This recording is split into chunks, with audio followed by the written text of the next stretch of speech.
Joining us now, Senator John Barrasso, member of several key committees, including Foreign Relations, Energy and Natural Resources, Environment and Public Works.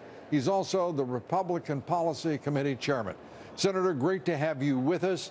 Plan B, will it work? Well, I think it's important to make the Democrats take that vote, stand up and be counted. Lou, the Democrats say they're friends of Israel. The Democrats say that they're for human rights, and we have 3 Americans held hostage, one a former Marine, one a former pastor, one a journalist with the Washington Post, and we think they should be released. Additionally, when you just take a look at this whole system that's out there, we want to make sure that Democrats are willing to say that Israel has a right to exist, because the Supreme Leader said in 25 years Israel would be gone. So we want Democrats to stand up and say they agree with us that before you relieve sanctions, we need to get the hostages back, and Iran has to say Israel has a right to exist. There's no excuse for them not to do that. And it's your view tonight that that's exactly what will happen tomorrow. Well, it's my view tonight that the Democrats have been blocking even having a vote on this Iranian deal. This Iranian deal is so unpopular at this point, it's even more unpopular than Obamacare. Only 21% of Americans in the recent Pew poll are supportive of this. For every person that's in support of it, at least 2 people are opposed to it. This is a dramatic failure because, 1, it doesn't stop Iran from getting a nuclear weapon. 2, it gives Iran lots of money. 3, there are secret side deals that nobody in the Congress has had a chance to see. And 4, it allows Iran to get additional weapons that they can use for terrorism. And almost as troubling is the fact that the Obama administration itself claims that the president nor Secretary Kerry or anyone else has seen all of these side deals. So the American people are, I think, rightfully scratching their heads and wondering what in the world is going on here. In terms of that vote, what is the likelihood that the Republican leadership in the Senate will kill the filibuster and reduce this, take on the nuclear option and implement it?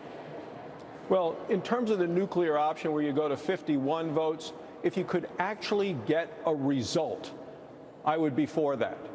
But right now, we know you get to 51, you put it on the president's desk, he vetoes it. So you get no result. I mean, that's the problem with using the nuclear option. It doesn't really get you any success that means something for the American people or for our country and our national security.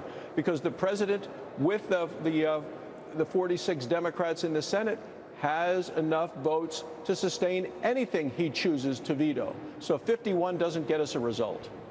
And the Republican position here, fairly clear. The overwhelming majority of Americans oppose this deal, at least the deal that we are allowed to know about, those elements.